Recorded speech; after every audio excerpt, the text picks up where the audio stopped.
Part 4 of our 10-part series on upgrading your smoke alarms, what you need to know before you do it. And this one is all about positioning, location. It's so important.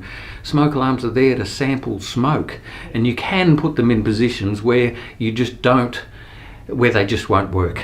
They won't sample the air. Now, that one of those positions is within 300 millimeters of a wall. You want to keep away from there. There's a dead air zone. The heat goes in there, and the heat is hotter than the smoke.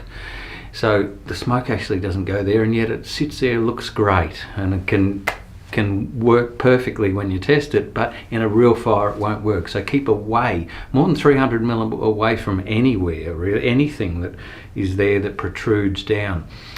Sloping ceilings is a really big one.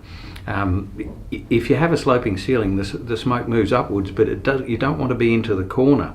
Again, there's a dead air zone there, so you need to be more than 500 mm down from the apex and less than 1500 millimeters down. So if you're around about a meter down from the apex being the top of the most upper part of the ceiling, the sloping ceiling, if you're about a meter down, you're in that sweet spot where it's going to sample it quickly, and that's what it's all about, early warning.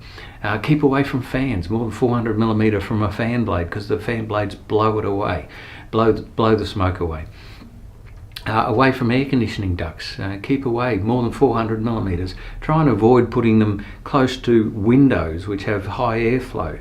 You want to be able to sample the smoke in a still sort of a spot. Now, if you're standing in a bedroom, and where do I put this alarm? You'd be protecting the exit path, so you'd be closer to the door rather than the window, and you'd keep more than 300 mm off the wall, more than 400 mm from the fan blade.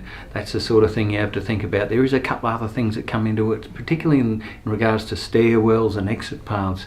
But you really want to keep away from places like bathrooms where the steam's going to come out and set them off, or laundries where you've got a dryer that might put out lint and cause you issues over time.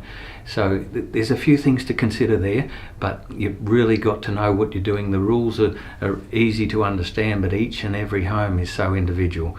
So if you get stuck, we're happy to help with some free advice.